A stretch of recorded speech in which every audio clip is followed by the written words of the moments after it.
Now, we've already done a video about the hideous siege of the Capitol building on January 6th. This is about what President Obama said about it and Obama's persistent, consistent, aggravating use of the race card.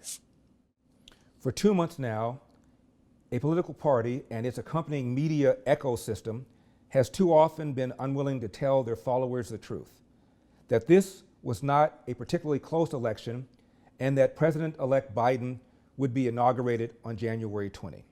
Their fantasy narrative has spiraled further and further from reality, and it builds upon years of sown resentments. Now we're seeing the consequences whipped into a violent crescendo, end of quote. Where do I start with that? First of all, it was a close election.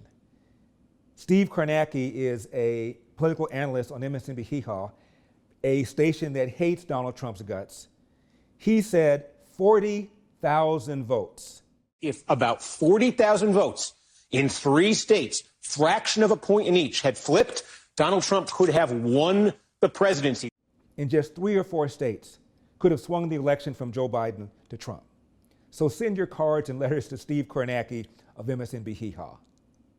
Former President Obama, of course, has said that Donald Trump has emboldened his supporters to be cruel, divisive, and racist, end of quote. Obama. This is a man who got elected with 52% of the vote. The day he walked into Oval Office, his approval rating was at 67%. How does it happen?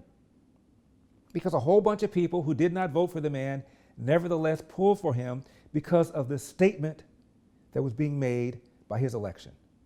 In 1964, this gentleman eerily predicted that somebody like Barack Obama would become president.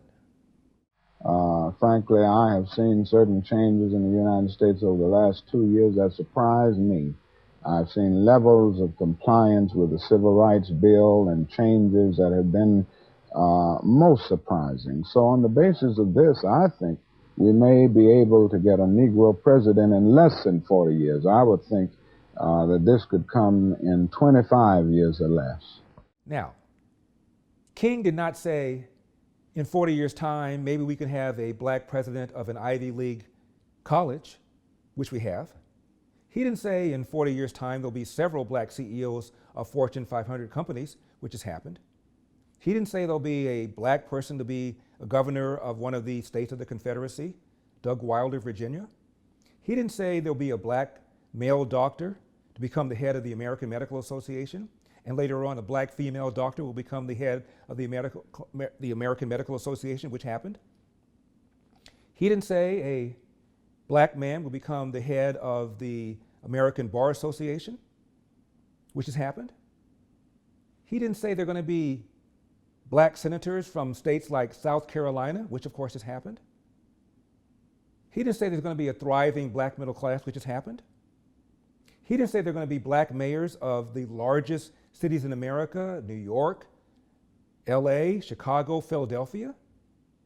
He said in 40 years' time, there could be a black person president of the United States, which meant at that point, one could reasonably say that our society is now evaluating people based upon the content of their character and not the color of their skin.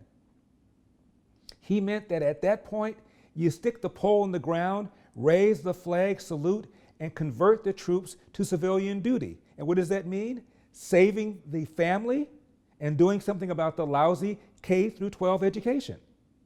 Barack Obama once said, as far as race relations are concerned, we're 90% of the way there. The Moses generation pointed the way. They took us 90% of the way there, but we still got that 10% in order to cross over to the other side.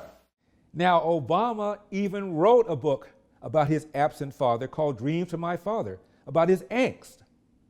Sharpton had a nice middle-class lifestyle until his father abandoned the family, and then down to the ghetto goes Sharpton. Farrakhan's mother was estranged from her husband, had a boyfriend, took back up with the husband, got pregnant by the husband, didn't want the boyfriend to know, and tried to abort Farrakhan with a coat hanger. Jesse Jackson's mother was a teenage mom who got pregnant by the married man who lived next door. And when Jesse Jackson was growing up in South Carolina, he was taunted by kids who said, Jesse ain't got no daddy, Jesse ain't got no daddy. Now, these are the problems facing Black America, and Obama, Farrakhan, Sharpton, Jesse Jackson have all had experiences with absent fathers or fathers not in their lives, and they could and should speak poignantly about this, but they don't. It's racism, racism, racism. Another window into Obama's mind comes through his book, Dreams from My Father, where he talks about meeting Reverend Jeremiah Wright. He was new to Chicago, Obama, wanted to join a church that was politically connected, which is why he chose Trinity, but he wanted to meet Reverend Jeremiah Wright. Obama gets there earlier for this meeting. Wright's not there yet, so Obama starts speaking with the church worker who has known and worked with Jeremiah Wright for years, his assistant. And she, a Black female single mom, told Obama that she was thinking of moving from her urban neighborhood to a suburban neighborhood because her kid wants to be in the marching band, and his school had no marching band, and she found a school in the suburbs, largely white school, that not only had a marching band, but also had free uniforms.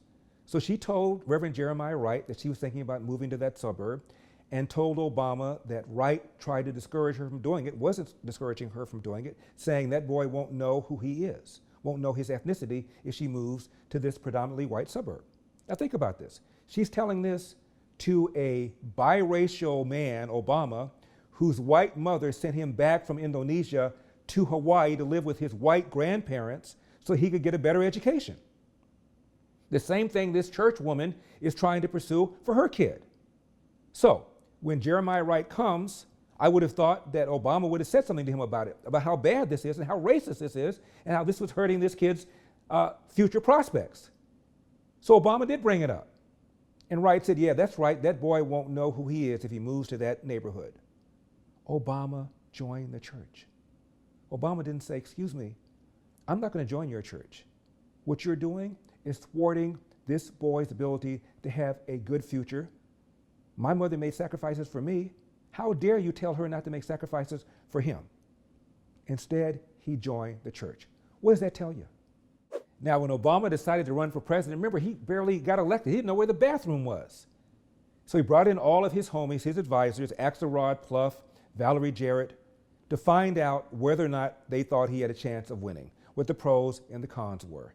And according to NPR, the Illinois senator reached out to friends and political mentors for advice, chose to take advantage of a rare window of opportunities that opened for him so quickly, knowing it could close just as fast.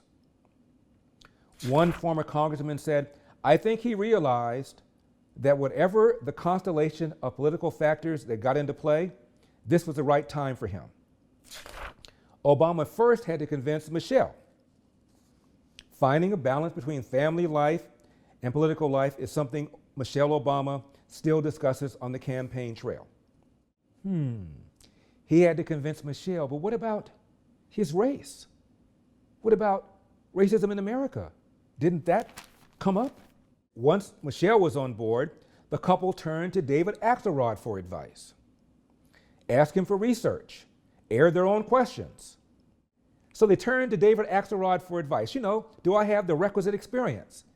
But what about race and racism? Axelrod knew what Obama would be up against in terms of money and organization and rivals with greater credentials. So he was concerned about his lack of experience, money, strategy, rivals. Race never came up. That's because Obama does not perceive America to be a racist country, and Obama does not think of himself as a victim. He felt he had a shot. Race never came up. Fast forward, Obama becomes president. Racism is in America's DNA. If I had a son, he'd look like Trayvon. The Cambridge police acted stupidly. Oh, there's a place called Ferguson, showing we have our own racial problems, he told the United Nations. The man knew that in order to become successful as a politician, blacks have to be angry, Blacks have to believe that racism remains a major problem in America, and as a result, Obama kept pushing and pushing and pushing that narrative, even though he knew it was BS. I mean, remember this senator? How important is race in defining yourself? I am rooted in the African American community, but I'm not defined by it. I am comfortable in my racial identity, but that's not all I am. You think the country's ready for a black president? Yes. I mean, in Obama's book, he has a character called Ray. And Obama lectures Ray on Ray playing the race card. Now, this is when Obama was in high school. Ray said, oh man, I'm not going to any more of those BS Punahou parties. Punahou is the prep school that Obama went to in Hawaii. These girls are certified racists. All the white girls, Asian girls, shoot, these Asian girls are worse than whites. Think we got a disease or something. Obama played it down, said maybe they're looking at that big butt of yours. Man, I thought you were in training, end of quote. Obama, in effect, told Ray, knock it off, stop playing the victim, use that racial stuff later on when we really need it. Now, in his book, he talks about his white girlfriend. One night, I took her to see a new play by a black playwright. It was a very angry play, but very funny, typical black American humor. The audience was mostly black, and everybody was laughing and clapping and hollering like they were in church. After the play was over, my friend started talking about why black people were so angry all the time. I said it was a matter of remembering.